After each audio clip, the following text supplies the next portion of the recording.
Hello, my name is Nerdchomp, and I am making a deck-building roguelike 3D platformer called Imago, which was a recent winner of one of the Blackthorn Prod game dev competitions. One of the big recurring criticisms I got during and even after the competition were the visuals.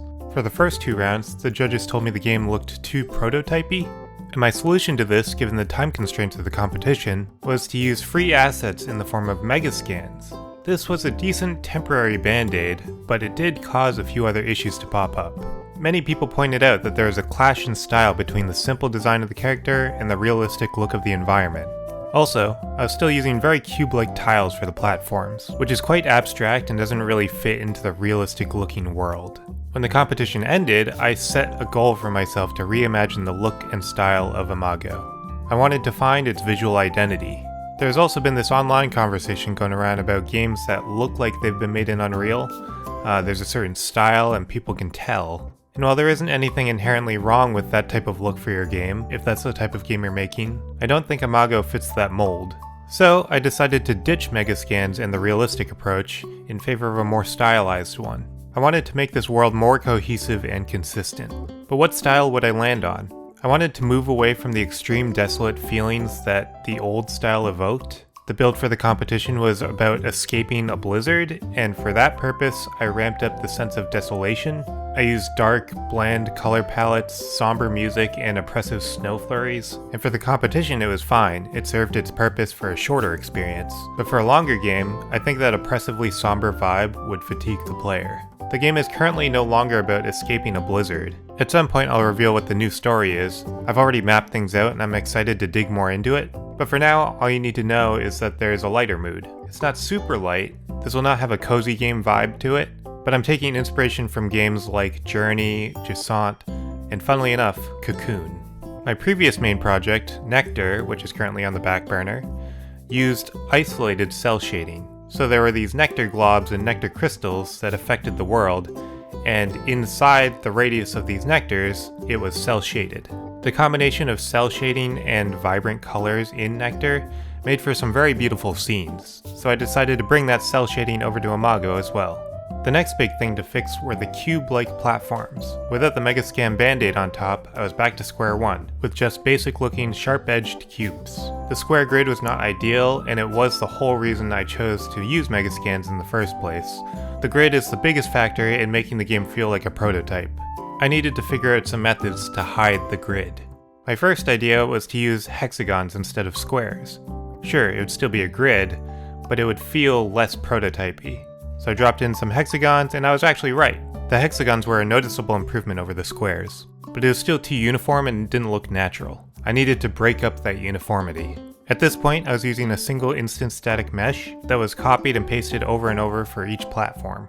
One option to add more variation was to create differently shaped meshes, and have my level builder choose randomly from that selection of shapes. But with this approach, the amount of variation is still limited, and it's difficult to guarantee platform edges will line up. There's a good chance that they would overlap with the adjacent platform or leave a weird gap. With this method, if I wanted to prevent these issues, I would need to track every edge of every shape to ensure they align. It would all be overly complicated and not a complete solution. That's when I discovered Unreal's procedural mesh component. This component allows you to procedurally draw a mesh at runtime.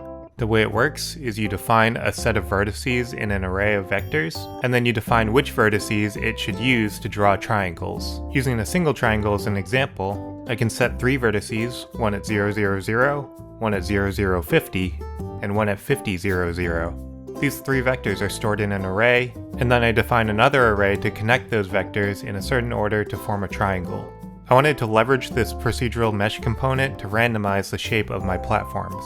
The idea was to start out with a grid of uniform hexagons, and then randomly shift the corners of those hexagons. If one corner shifts, any touching corners from the adjacent hexagons also shift, so there's no overlapping and there are no gaps. But I couldn't just apply a random shift to each corner. Doing that would require storing that random value for every corner of every hexagon, so that all adjacent hexagons could copy that value for all of their corners. It would just be a lot of information to store. Instead, I came up with a different solution.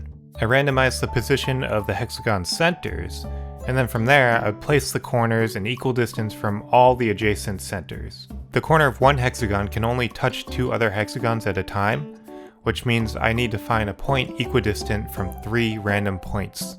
If I could devise a formula for that point, that formula should be the same for all platforms. To come up with this formula, it required math. I can find the midpoint from the selected hexagon and the 2 adjacent hexagons. If I draw a line from those midpoints to the point across from them, the intersection of those 2 lines is the point that is an equal distance away from all 3 points. This took longer to implement in Unreal than I would like to admit. It required me to harken back to one of my middle school math assignments where a friend and I were tasked to draw a picture using equations. We chose to draw the Batman symbol using lines and parabolas. This hexagon problem was a much more basic version of that, but I really did have to draw it out and write out the math to get it right. Eventually I got it, and this is the result. Now the shape of every platform is randomized, and it's already looking a lot better. Next, I added fog as a way to create depth in the world. I put in controls for the color of the fog so I can change the vibe based on the environment. I plan on having around 4 different environments, and with control over the color of the fog and the platforms, I'm easily able to change the mood. And then eventually I'll also add back in the environmental effects like snow and rain. With this control over colors, I intend to harness the power of color theory. Color theory has always been a nebulous topic for me, but I want to learn at least the basics because it seems like a useful skill to have, especially for games. And the perfect place for me to learn more about color theory is with the sponsor of this video, Skillshare. Skillshare is the largest online learning community for all creatives, with thousands of classes led by industry experts across not just game development, but also film, illustration, graphic design, photography, music, marketing, etc. Whether you're picking up a new hobby from scratch, or you're attempting to sharpen an existing skill, Skillshare has classes for beginners and experts alike. Skillshare has a learn by doing approach, which I have always believed is the best way to learn. Members can create and share projects after completing a class to get feedback from their community to improve their skills. This one class about color theory has caught my eye, to learn more about how I can harness colors to elevate the visuals in my game. Click on the link in the description to join Skillshare and gain access to thousands of classes to boost your creative ambitions. The first 500 people to use the link in my description will receive a 1-month free trial of Skillshare. Get started today. This was already looking much better than when I started, but there's still more I can do. I really wanted to hide the grid as much as possible. I was looking at a screenshot of the game Cocoon to figure out what else I could do, and I noticed the cliffs in that game are never just a flat surface going straight down. There are these little jagged ledges that stick out, and that provides some visual variation. For gameplay reasons with certain bug abilities, I still need to have a relatively flat vertical surface, but I can add additional ledges to create variation along those faces. For these ledges, I just used a basic hexagon rotated and scaled at random, and I placed these ledges along the sides of the platforms at set increments. In addition to adding more visual variation, they can also serve as an additional way for the player to traverse the world. If these ledges line up just right, you can use them as stepping stones to gain a higher position.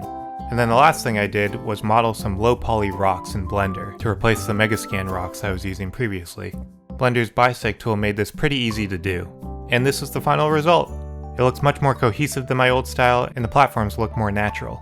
If you have other suggestions for how I could enhance the look of Imago, comment down below. If you want to continue following the development of Imago, you can subscribe to this channel, and you can also head over to Imago's Steam page and wishlist the game. A link for that is in the description. It really helps me out. Thanks.